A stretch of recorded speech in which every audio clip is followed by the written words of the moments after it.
நேயர்களே, வணிகம் வசப்படும் நிகழ்ச்சிக்கு மீண்டும் உங்களை வரவேற்கிறோம். இப்போ ஒரு நேயர் காத்திருக்காரு. வணக்கம், வணிகம் வசப்படும் நிகழ்ச்சி. ஹலோ, வணக்கம். சொல்லுங்க சார், உங்க பெயர் சொல்லுங்க சார். சார் நான் பிரகாஷ் ஃப்ரம் கோயம்புத்தூர். எஸ்டே கால் பண்ணிருந்தேன். சொல்லுங்க சார், உங்க கேள்வி சொல்லுங்க சார். சார் நான் நேற்று கேட்டப்ப bank shares and infrastructure prefer பண்ணாரு சார். சரி சரி. அண்ட் என்னோட ஃப்ரெண்ட்ஸ் பேங்க் ஷேர்ஸ்ல south Indian bank and IDBI split பண்ணி வாங்கலாம் அப்படிங்கிற மாதிரி சொன்னாங்க. சரி. நான் நேற்று சொன்ன மாதிரி ஒரு 20,000 வாங்கும்போது சவுத் இந்தியன் பேங்க் அரௌண்ட் 21, 22 அந்த மாதிரி இருக்கு பிரைஸ். சரி.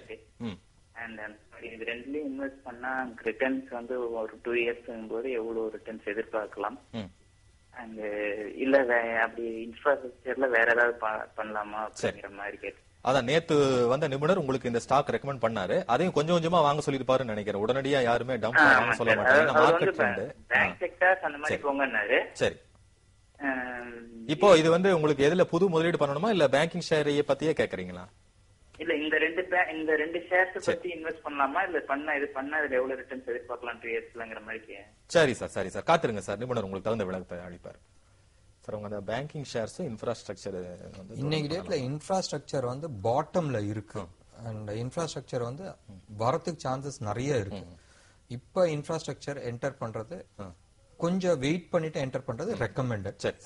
பண்ணக்கூடாதுன்னு இல்ல, ரொம்ப நல்லா. இது லாங் டேர்ம்ல இன்ஃப்ராஸ்ட்ரக்சர் ரொம்ப நல்லா இருக்கும். பட் இன்னும் கொஞ்சம் வெயிட் பண்ணிட்டு உள்ள போறது பெட்டர்.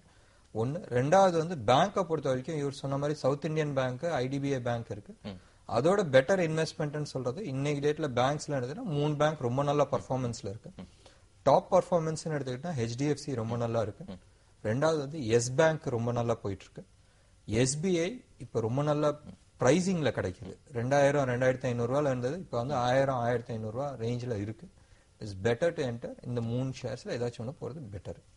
ஆக்சிஸ் பேங்க்கும் ரொம்ப நல்ல கம்பெனி. சரி சார், மிக தெளிவா சொன்னீங்க. இன்ஃப்ராஸ்ட்ரக்சர் அடிப்படை கட்டுமானத்துறை இப்போ கீழே இருந்தாலும் பொறுமையா வாங்குறது நல்லது இல்லன்னா. நல்ல டிஸ்கவுண்ட்ல வந்திருக்கு. ஆல்மோஸ்ட் 60% கம்மியாயிருக்கு. ஷேர்ஸ் எல்லாம் உச்சத்துல இருக்கும் போதும் 60 இருந்ததுக்கு இப்போ ஆல்மோஸ்ட் 60% டிஸ்கவுண்ட்ல வருது. அதுல இன்ஃப்ராஸ்ட்ரக்சர்ல இப்ப நீங்க பேங்கிங்ல சொன்ன மாதிரி ஏதோ டாப் நிறுவனங்கள் ஏதாவது 1-2 சொல்ல முடியுமா சார்? ஐவிஆர்சி நல்லா இருக்கு, ரொம்ப நல்லா போயிட்டு. சரி சார், சரி. ஜிவிஆர் நல்லா இருக்கு. ஜிவிஆர் இது ரெண்டும் அடிப்படை கட்டுமானத்துறை. சரி சார், மிக தெளிவா சொன்னீங்க சார். இன்னொரு நேயர் பாத்துருவோம். வணக்கம், வணிகம் வசப்படும் நிகழ்ச்சி. ஹலோ, வணக்கங்க. வணக்கம், சொல்லுங்க சார், உங்க பெயர் சொல்லுங்க சார். சொல்லுங்க சார், பேசுறேங்க. சொல்லுங்க சார், உங்க கேள்வி என்ன சார்? அதாவது இப்ப ரிசர்வ் பேங்கோடைய கண்ட்ரோல்ல சரி ஐஆர்டிபி 23 பேங்க் இன்சூரன்ஸ் ஸ்கீம் கொண்டு வந்துருக்காங்க. சரி. அது 5 வருஷம் ஒர்க் பண்ணணும். அது பணம் அமௌண்ட் ரெமிட் பண்ணணும், பிரீமியம் கட்டணும். சரி.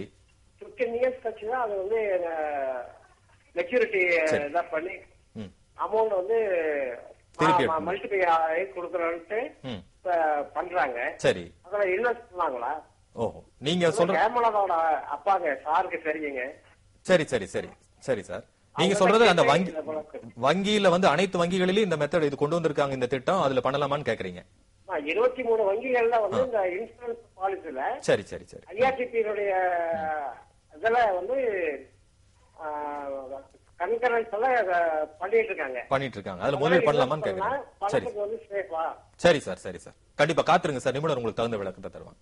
இது வங்கியிலே தொடங்கி இருக்காங்க இல்லையா சார்? அந்த மாதிரி இது இன்சூரன்ஸ் எல்லா வங்கியுமே இப்போ ஓரளவுக்கு பண்ணிட்டு இருக்காங்க. மறுபடி இதுக்கு முன்னாடி நான் சொன்னது கிளாரிட்டி தான் சொல்றேன். இன்சூரன்ஸ் வேற, இன்வெஸ்ட்மெண்ட் வேற. இன்சூரன்ஸ்ன்றது செக்யூரிட்டிக்கோசரம் நம்ம பண்றது. இன்வெஸ்ட்மெண்ட்ன்றது நம்மளுக்கு அதுல ரிட்டர்ன்ஸ் வரணும்ன்றதை நம்ம எதிர்பார்க்கிறோம். இன்னைக்கு பணவீக்கம் 10% மேல இருக்கு. இன்சூரன்ஸ்ல வர ரிட்டர்ன்ஸ் 7% தான் வருது உங்களுக்கு. எனிதிங் 10% மேல வரதுதான் நம்ம இன்வெஸ்ட்மெண்டா எடுத்துக்க முடியும். அது வேற ஏதாச்சும் திட்டத்துல நம்ம போடலாம். இன்சூரன்ஸ்ல மியூச்சுவல் ஃபண்ட்ஸ்ல போடலாம், இல்ல ஷேர் மார்க்கெட்ல போடலாம், இல்ல எனக்கு ரிஸ்க் எடுக்க விரும்பலன்னு சொன்னா எஃப்டில நம்ம போட்டுட்டு போடலாம். அப்படி இல்ல இன்னும் கொஞ்சம் சேஃபா இருக்கணும், ஆனா கொஞ்சம் ரிஸ்க் எடுக்கிறதுக்கு ரெடினா கோல்ட்ல கூட அவங்க இன்வெஸ்ட் பண்ணிக்கிறது பெட்டர். தயவு செஞ்சு இன்சூரன்ஸ் வேற, இன்வெஸ்ட்மெண்ட்ன்றது வேற. அது ரெண்டையும் பிரிச்சுக்கிறது பெட்டரா இருக்கும். அண்ட் இவங்க சொன்ன மாதிரி ஐஆர்டி அப்ரூவல் தான் எல்லா பேங்க்ஸுமே ஆரம்பிச்சிருக்காங்க. பட் அது வந்து பாதுகாப்பானதா அப்படின்னு சொல்லி அது கேட்கறாரு. கட்டாயம் பேங்க்ஸ் பண்றனால எந்த விதமான ப்ராப்ளமும் கிடையாது. இன்னைக்கு டேட்ல இன்சூரன்ஸ்ன்றது IRD ரொம்ப கிளியர் கட் சரி சார் இது இருக்கு, உங்களுக்கு செக்யூரிட்டிஸ் இருக்கு. சார் இன்னொரு கேள்வி உங்ககிட்ட, இப்ப எப்படி ஷேர் மார்க்கெட்ல வந்து நம்ம புரோக்கர்கிட்ட நிறுவனங்கள் வாங்கி விக்கிறோமோ, நிப்டி இருக்கிற மாதிரி அது நிப்டி பின்னு சொல்றாங்களே, அது என்ன சார், அதுல முதலீடு பண்ணலாமா இப்போதைய ட்ரெண்ட்ல? நிப்டி பி எப்பயுமே இன்வெஸ்ட் பண்றது சேஃப். காரணம் வந்து என்னதுன்னா, ஒரு கம்பெனியோட ஷேர்ஸ் வந்து 0 ஆகலாம். நீங்க வந்து இன்னைக்கு 100 ரூபாய்க்கு வாங்குறீங்க, அது வந்து 5 ரூபா 2 ரூபாய்க்கு வரதுக்கு சான்சஸ் இருக்கு. நிப்டின்றது ஒரு 50 டாப் 50 கம்பெனியோட இண்டெக்ஸ் தான் வந்து நம்மளுக்கு சென்செக்ஸோட சரி நிப்டியோட உங்களுக்கு பிரைசிங் இது பாயிண்ட்ஸ் காட்டுது. அதோட 10% தான் வந்து நிப்டி பி. சரி, இப்ப மார்க்கெட் வந்து 4800 ரூபால 4800 பாயிண்ட்ஸ்ல போயிட்டு இருக்கு. இது வந்து 480 பாயிண்ட்ஸ்ல இருக்கும், ரூபால இருக்கும் உங்களுக்கு. அதை வாங்கி அக்யூமுலேட் பண்ணிக்கிறது பெட்டர். காரணம் வந்து என்னன்னா, நீங்க வந்து நிப்டி பில இன்வெஸ்ட் பண்றதுன்றது நீங்க ஆல்மோஸ்ட் இந்த டாப் 50 கம்பெனில இன்வெஸ்ட் பண்ற மாதிரி. இப்ப இந்த டாப் 50ல வந்து ஒரு கம்பெனி சரிஞ்சிருச்சு, அந்த கம்பெனியை எடுத்துட்டு அடுத்த 51வது கம்பெனியை தூக்கி உள்ள வச்சிருவோம். இப்ப பெஸ்ட் எக்ஸாம்பிள் எடுத்தீங்கன்னா, ஒரு 2 வருஷத்துக்கு முன்னாடி வந்து கோல் இந்தியா உள்ள வந்துச்சு. கோல் இந்தியா வந்து டாப் பர்ஃபார்மிங் கம்பெனி. கீழே இருக்கிற எந்த நான் பர்ஃபார்மிங் கம்பெனி எடுத்துட்டு கோல் இந்தியாவை உள்ள எடுத்துட்டு வந்திருக்காங்க. சோ பங்கு சந்தை ஒரு கம்பெனியோட ஷேர் வேல்யூ வந்து 0 ஆகிறதுக்கு சான்சஸ் இருக்கு. ஆனா பங்கு சந்தை 0 ஆகாது. சோ நிப்டி பின்றது ஒரு பாதுகாப்பான நீங்க வந்து வாரத்துக்கு ஒரு நிப்டி பின்றது வாங்கிட்டு போலாம். சோ ஒரு பீரியட் ஆஃப் டைம் அக்யூமுலேட் பண்ணா நல்லா இருக்கும். இப்ப இதுல வந்து இன்சூரன்ஸ் மியூச்சுவல் ஃபண்ட் நீங்க எடுத்துக்கிட்டீங்கன்னா சராசரியா 14% 13% வரும். ஆனா சென்செக்ஸோட அது வந்து எப்பயுமே கம்மியா தான் ரிட்டர்ன்ஸ் கொடுக்கும். இப்ப சென்செக்ஸ் வந்து 20% ரிட்டர்ன் கொடுக்குன்னா இது 15% கொடுக்கும். சென்செக்ஸ் 15% கொடுக்குன்னா இது 12% தான் கொடுக்கும். அதாவது நேரடி பங்கு சந்தை வந்து உங்களுக்கு அதிக லாபத்தை தரும். கட்டாயம். மியூச்சுவல் ஃபண்ட் அதை விட குறைவான லாபத்தை. மியூச்சுவல் ஃபண்டோட இன்வெஸ்ட்மெண்டோட நிப்டி பில இன்வெஸ்ட் பண்ணிட்டு போறது பெட்டர். ஒரு ஜெனரல் ரெக்கமெண்டேஷன். சார் இது ஒரு அருமையான யோசனை தான். இன்னொரு காலர் பாத்துருவோம் சார். வணக்கம், வணிகம் வசப்படும் நிகழ்ச்சி. சார் ஹலோ சார், வணக்கம். தங்கேஷ்ல பேசுறேன் சார். சொல்லுங்க சார். சொல்லுங்க சார், உங்க கேள்வி என்ன sir? Sir PSL India limited ஒரு நிறுவனம் இருக்கு சார். என்ன சார் நிறுவனத்து பெயர் சொல்லுங்க? PSL India limited. Bell BHEL தானே சொல்றீங்க? தொடர்புல இருக்கீங்களா சார்? சார் அந்த நிறுவனம் பத்தி கொஞ்சம் சொல்லுங்க சார். என்ன நிறுவனம்? இன்னொரு பெயர் இன்னொரு டைம் சொல்லுங்க சார். Pearls India limited. ஷேர்ஸா? பிஏசிஎல். பிஏசிஎல்லா?